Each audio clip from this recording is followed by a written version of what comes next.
No Jumper, coolest podcast in the world. I'm in here today with Kian and JC. How you guys doing? What's up, Doing pretty good. Very Pretty good. Chilling, yeah. Nice to meet you guys. I spent a lot of time last night watching some of your earlier work. Oh, man. I'm now an O2L super fan. Oh, let's go. O2L. O2L. Take me back to that. Dude. How did that come about? Because like the idea of doing a collaborative boy band YouTube channel is something that I wasn't really tuned into when that was a thing. It's a new thing. I feel like, well, back then, there was collab channels around, but it included, it wasn't like the boy bandish look. And I don't know if you want me to claim it or what, but I was pointing at him because I was pointing at JC because he's the. I feel like I feel like he created it. I feel like he's the one who wanted to get everyone together. Right. But like you were saying, at the time it was kind of a thing, but it wasn't blowing up as big as it.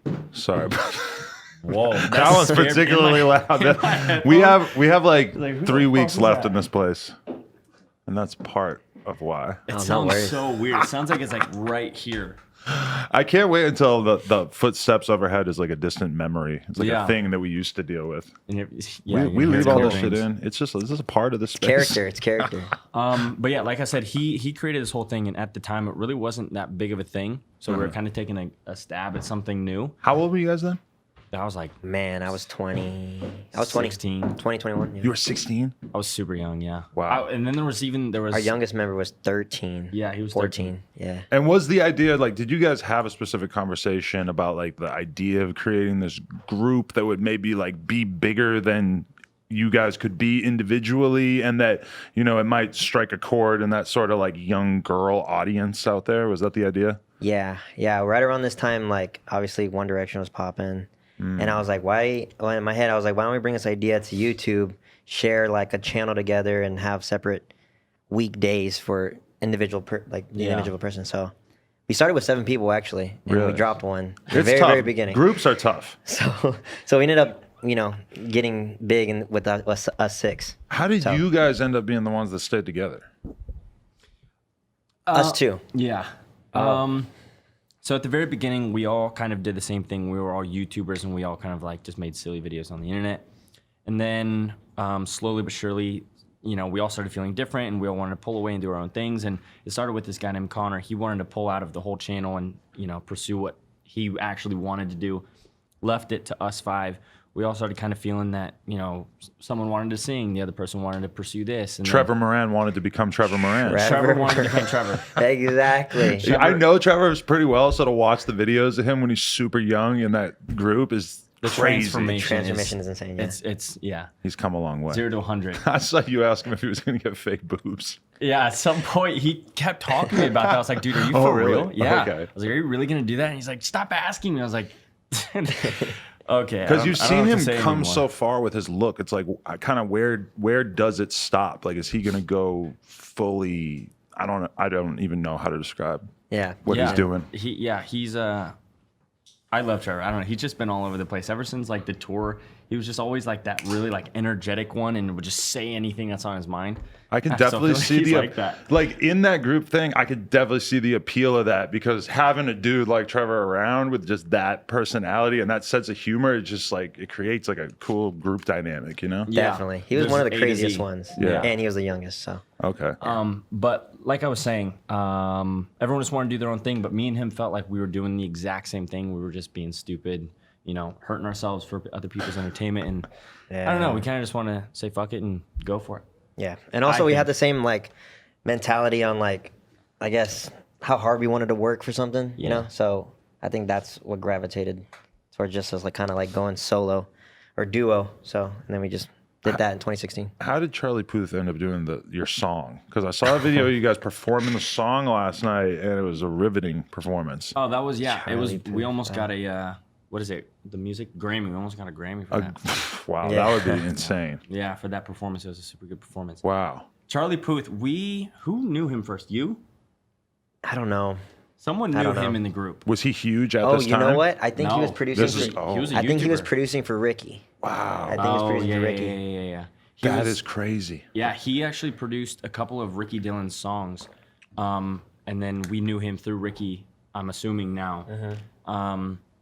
And he gave us this demo And he's like, eventually you guys are going to do this part, and Kian, you're going to do this part, Ricky, you're doing this part. And then we just left it. Right. Yeah, we just kept it him. Yeah, and then he blew up, and we never did anything with the song, and now people are like, wait, that's fucking Charlie Puth? Right. That's kind of a weird thing about Very, very weird. Man. full circle, bro. What a weird simulation we must be living in, huh? It's Dude, super weird. seriously. Dude, people just blow up. Even like Shawn Mendes. Shawn Mendes just blew up out of nowhere from Vine. Oh, really? And I Yeah. The remember MagCon days, yeah. he would go to this convention called MagCon, and he was with this guy named, Cameron Dallas or Nash Greer or Shawn Mendes. And everyone was like, oh, okay, cool. Little like boy band, people that are traveling all around the world, whatever. And then Shawn Mendes just blows up out of nowhere. It's kind of like the Charlie Puth. It's just, you Right. never know. What has it been like Weird. for you guys surviving through so many years of YouTube? Because YouTube just changes year after year, and for you guys to still be successful and stuff, like what is your mentality on that? Do you constantly feel like you need to be rethinking what you're doing to keep your fan base interested? Yeah, definitely. I feel like that goes with pretty much anything, but like a rebrand is always good and on the right time, you know. But I'm always thinking of like what's the next big thing? Where's YouTube going, and how can we kind of like Kian and JC force ourselves into like something that can kind of like ride that wave for a little bit. Yeah, and so yeah, just coming up with this new series idea. But That's you what the also have to keep yourself like mentally checked in. You know what I mean? You have to make sure you're doing what you actually like doing. 100%, yeah. So it's it's half about the fans and the viewers who want to see new things here and there. What do your fans want to see from you guys? It's crazy. I'm telling you, like when we started Kian and JC, they wanted to see nothing but O2L. Like, and that's what like the whole name got us views, and then we finally got out of that wave, where it's like, okay, finally they calmed down that it's over, it's not really gonna come back, and then now making this new series, all they want is like our old stuff that they're like remember that has like millions of views now, because Really? they rewatch, and so I don't know if it's like that. Like memorabilia, I guess, of what like people just like miss our old videos, so they want that. But the response on Reality House is just through the roof, so it's like hard. There's no way we can like. It's hard to go back. Is that the Yeah. first big thing that you guys have like attempted on your channel? Like first big thing outside of just making videos and stuff?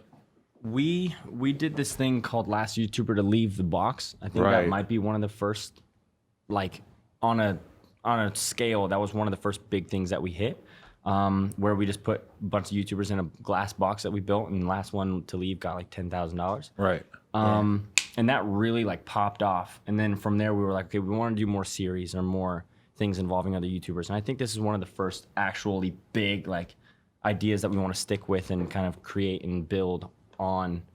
Yeah, I think it all started with the box challenge. It's Yeah, for pretty. sure. It's pretty dope to see like you guys, Mr. Beast, etc., are basically like YouTubers, but who are taking on the challenge of making stuff that's way closer to being like a real TV show level production. Yeah. In what you guys are doing. That's because you just keep seeing the standard go up for YouTube videos. Like it used to be that people were happy with like a 20-minute vlog of just random shit. 100%. And then David Dobrik comes along and just reinvents the vlog, and now you like really see more and more like people doing interesting stuff with it, and like you guys are kind of doing it in a different way of just doing like real high production shit. Yeah, definitely. Yeah, and you see with Shane Dawson too. Yeah, I Shane mean, just Dawson's like his documentaries are Yes. insane. editing and Crazy. like they're an hour long. You don't see that on YouTube, and I don't know. It's just it's about changing the game, I guess, and just figuring out what works. Right. Keep progressing, favorite. I think. Like following the wave as it's going, but it's like exactly like what I said before. It's kind of like staying true to yourself as well. If you don't like what you're doing, it's gonna fall apart, right before your eyes. But we love what we're doing, and I think we keep hitting these cool checkpoints where we're like, all right, we're checking with each other. Do you want to do this? And he's like, yeah. We try it and it works, and then we just keep going. But yeah, it's super weird to think about like the O2L days. Back then, know, bro. people would just do like the stupidest, smallest little videos, and everyone would love them. Eating a cheeseburger challenge. In 1 minute, yeah. And it'd be like a 1 minute video. Legit, we had a challenge on O2L. It's whoever could eat the most Taco Bell tacos Right. and do the most push-ups. Remember that? Like that was our I don't week. remember that. It was so dumb. Yeah. Like what the? But yeah, what a time. Do you feel like, because like I remember when Logan Paul in the lead up to his fight, that's one thing that he said is like, where do I go from here? Do I go back to making goofy ass vlogs after this, after doing the boxing thing, something that's so much bigger? Does it feel like that ever where you guys are like, it feels like we've kind of outgrown the sort of content that made us popular in the first place. Yeah, I mean, I feel like that. It's 1,000%. Like, obviously, we know our roots, and what we've done has led us to where we are now. You know, so it's just so hard to, like, after we put so much money into this and so much time and effort, and we're still working on it and it's still going on now. So it's just so hard knowing after February 10th, which is the last episode. What's like next? what are we gonna like? Are we gonna film like a mukbang after? It's like, Yeah. oh, dude, it's hard to like go back and like we know it's not gonna do as well. So that's a conversation we need to have. Just like more of like a where do we go from here? Are we gonna produce more shows? Are we gonna turn K&J into like a network? Right. But that's what's like rolling in our minds now. What? So when you guys decided to do the Reality House, the first season, like how did that idea progress? Was that the original idea, or how did it develop? Dude. Super weird. Super weird. Yeah. So long story medium. Basically, we kind of had this idea after the box video that we saw. We did a 3-part series on the box video. We were like, we want to do more stuff that's kind of series based, and it just so happened that I was leaving for 10 weeks. I was going to Finland to shoot a show, and we were just sitting in the car and we were kind of thinking of what we can do and how many videos we would have to put up, which was going to be like 10. And we're like, well, what could we do? We're gonna have to film like three-part series, which would equate to 9 videos, and that really wouldn't be enough, and blah blah blah. And then I don't know which one of us. We always have this argument, but one of us said, let's just do one thing and cut that into 10 parts and upload that while I'm gone. And it turned into, let's just get a bunch of YouTubers and kind of throw them in a house, like the box. Let's just throw them in a house this time and see the last person to leave. And it kind of just stemmed from there. It was a super weird conversation. It was out of nowhere, and just us in a car kind of throwing ideas at each other, but it worked. I think the biggest thing that sucked about that is that we were on a time frame. Like, he had to leave at a certain day, and we only had like 2 weeks. Right. I'm like, dude, we have to film a 10-part series or something within these 2 weeks. And that's when we started thinking. And it just so happened that, like, we started thinking, and then we get the idea. We had to get an Airbnb. We had to get 13 YouTubers on board, get the $25K cash, and set up all these challenges and rules, put them in a house, film it, and then, send it off to our editor, in time for him to leave on time. So that's what was challenging. And then we never knew it was going to be this big. It got a lot of like eyes on it. Right. I think the first episode got close to like 5 million views, and wow. And so it made articles and stuff. We didn't get PR for that or anything. And then it just sucked because we knew that when it came down to the episodes, people didn't really know what was going on. They just thought it was like a new house full of YouTubers. What could go wrong? But no one knew that we recorded in that house for only a day and a half. Oh, wow, really? So we had to stretch the 10 episodes, and it was just like, it's almost like per hour type thing.